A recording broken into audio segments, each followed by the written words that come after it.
Welcome to the AFR Saints channel, where we provide you daily content on your favorite team, the New Orleans Saints. Do us a favor and hit that subscribe button. Be sure to leave your comments below and smash that like button. Who dat?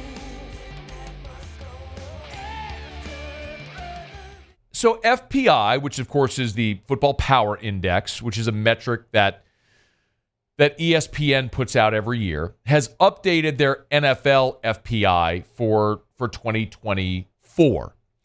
And not only did they give projections for the season, but also Super Bowl matchups and draft order and things of that nature.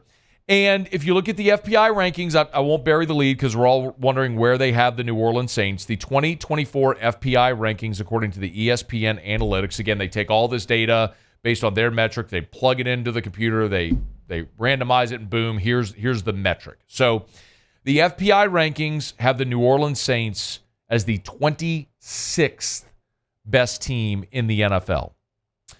Only the Titans, Commanders, Giants, Broncos, Patriots, and Panthers are worse. Now, the Broncos could well be starting a rookie quarterback this year, but it is of note that the King's ransom they gave for Russell Wilson and then Sean Payton to be projected to be the 30th ranked team in the NFL this year has got to sting in Denver. On the flip side of it, FPI likes the 49ers as the best team in the NFL, followed by the Chiefs, the Ravens, Lions, Bills, Cowboys, Bengals, Eagles, Texans, Packers. There's your top 10. Dolphins, Jets, just outside the top 10 at 11 and 12, respectively. If you're wondering, highest-ranked NFC South team, the Falcons at 15, the Bucs at 22, then there's the Saints at 26, and as we mentioned, Panthers dead last at 32, your FPI rankings. Again, I like looking at FPI. I'll repeat this, but FPI is not the standard. It's not the metric. It's not the thing that should only ever be considered. It is a metric to be considered. And I like it because what you're looking at when you're looking at FPI is you are looking at objective data that spits out an opinion on a team and on the league as a whole.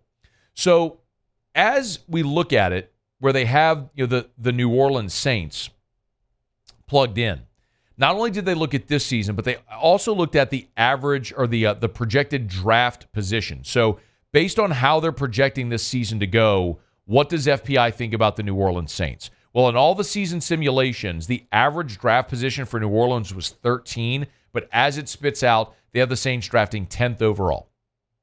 For context, this year, the Jets had the 10th pick. Now, they traded it to Minnesota, and Minnesota, of course, took J.J. McCarthy, but the Jets were 7-10 and picked 10th overall.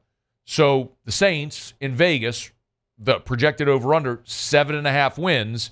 Obviously, FPI is looking somewhere under that 7.5 that the Saints would likely go, and we'd see how it goes. The Cardinals at 9, the Seahawks at 11, bookending New Orleans, if you're curious how that might go. So the 26th ranked or best team in the FPI power rankings, looking at the Saints having a probability of being the 10th pick in the draft and a 43.6% chance of having a top 10 pick in the draft, a nearly 20% chance of picking top 5, and a 2.6% chance of having the number 1 overall pick in the draft. So that's what FPI thinks about the Saints, and I bring this up not to be a Debbie Downer. I do not bring this up to in any way revel in misfortune or anything like that. You all know that I am born and bred and as diehard a New Orleans Saints fan as could ever come around. But my job when I sit in this chair is to give you honest, objective opinions. I'm always going to tell you what I think. But I don't want my opinion of the Saints to be clouded by people thinking that I'm just subjectively negative. I did this all last offseason as well. And the reason I came to the conclusion I did about the Saints last year was because was supported by all of these metrics and data. I'm not just talking about FPI, but all throughout last offseason, whether it was FPI, whether it was quarterback tier rankings, whether it was Las Vegas, whether it was prognosticators and NFL experts who were making their predictions and projections on the season, they all kept saying the same thing. Derek Carr, average quarterback. Dennis Allen, bad coach. Saints roster, middle, low tier in the NFL. And we talked about it over and over again. That's what everybody said, and nobody here wanted to believe it because you want to believe hope springs eternal. And that's the great thing about the offseason is you believe that your team can turn it around. But over and over and over again, what everything is showing you is the probability of that is not good. Is it possible? Sure. It's why they play the games. But if the Saints go on a run, it would certainly be improbable this year. And this is another thing that sort of supports it. Before we break, Muse, Paulie, y'all looked at FPI. Did anything Saints or otherwise jump out at you? I'll go otherwise. I was surprised that the Jets didn't get as much love as I thought they might. I agree. Aaron Rodgers back. They strengthened that roster as well, and they still had the third best chance, according to FPI, to win the AFC East. They wouldn't play a first-place schedule. I was surprised. A lot of that, of course, is the division, where you have Buffalo and Miami in that division as well.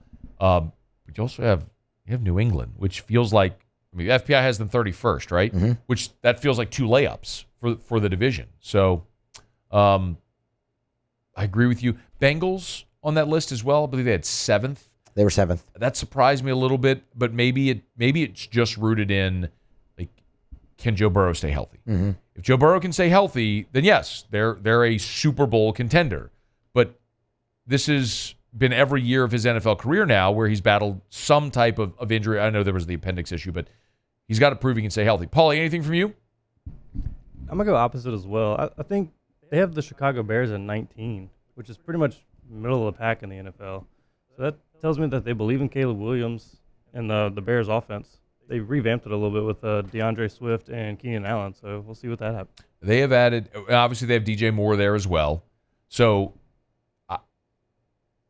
Chicago is an interesting thing to me because you put a rookie quarterback out there, I'm just not going to be sold. It's not to say it can't happen. Look at what just happened with C.J. Stroud. But it is that feels like the outlier, the exception, not the rule, when you have a rookie quarterback play that well. I agree with you there as well. And bookended, by the way, by the Chargers and Colts. Chargers, I think, is interesting because you have the franchise quarterback. You have the coach that's a proven commodity. You drafted the freak show offensive lineman. I mean, I expect Jim Harbaugh. I don't know if I expect him to win that division because of Kansas City, but I expect the Chargers to be a play. Am I crazy to think the Chargers should be a playoff team? I think they're one of the 7 best teams in the AFC. I don't think you're crazy. I guess they're looking at an acclimation period for him again. I don't know. I mean, if you just look at FPI, here's how they would rank the AFC teams. Chiefs, Ravens, Bills. So Chiefs, Ravens, Bills, Bengals, Texans, Dolphins, Jets, Browns, Jaguars, Steelers, Chargers. They have the Chargers the 11th best team in the AFC. That's a little surprising, yeah? I think so, especially with teams like the Steelers and the Browns in front of them. Jacksonville? And Jacksonville. I guess you're looking at division. Winnable division, and if they don't just fall flat on their face last year, they do win the division. Hey, thanks so much for watching. Please leave your comments. I love to interact, and be sure to hit the red subscribe button below.